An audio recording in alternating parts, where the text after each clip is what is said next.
I want to talk to you just a minute this morning about the promised land.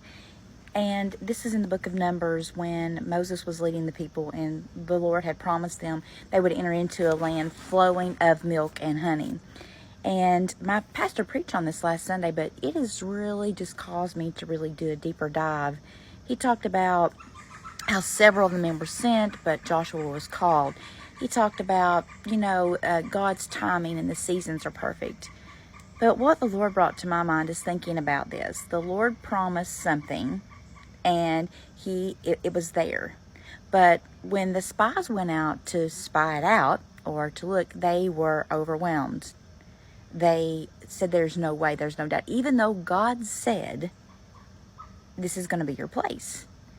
And I started thinking about my life and all the times that God has provided or prepared a place for me to go to the next season, to go to the next land, to go to the next place or stage of my life.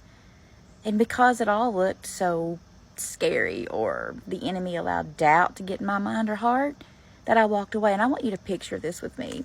And, I talk about the table a lot and being at the table with him. Just think about this. Going through that, taking that one next step or moving forward in that faith. And to just say there was an opportunity or something going on in my life that I chose not to trust God with. If I were able to look ahead to see if I had trusted him, what would have been there laid available for me, the bounty that was prepared for me that I missed because I didn't trust, because I doubted, because I didn't walk through or walk forward or move on. I heard someone say the other day on TikTok that sometimes we pray for provision, but we don't accept what the Lord has provided for us because it looks like it's wrapped up like a problem. I thought about that a lot. I just want to challenge you today that if the enemy is whispering in your ear that you can't do this, there's no way this could happen, it's just too big of a task for you, that's what it looked like when they went to the land. But as my pastor was saying, God's not going to send you to a promise that's not already been prepared. And then I thought about this. He's not going to send you toward a problem that has not been solved. He's not going to send you to an enemy that can't be conquered.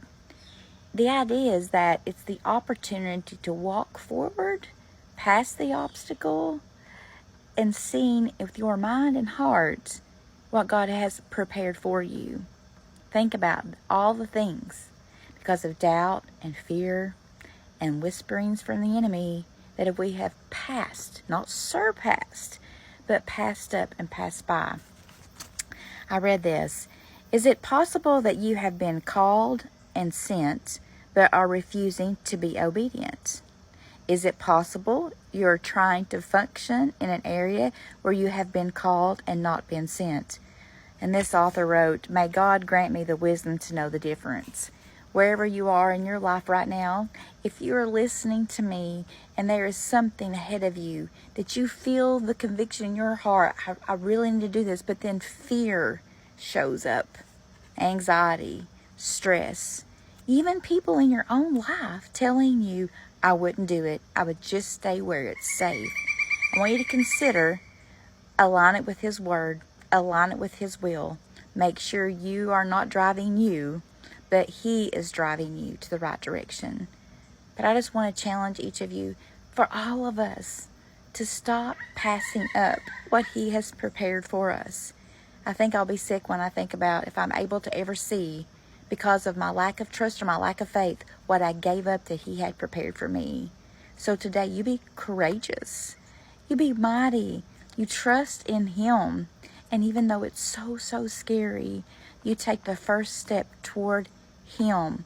You trust him. And I picture this, and I'm just giving you an analogy. I picture that if I had turned right instead of left, had gone toward the Lord, and I walked to that area, and there's this table, this bounty of everything, more than I can ever imagine, because that's what Ephesians says.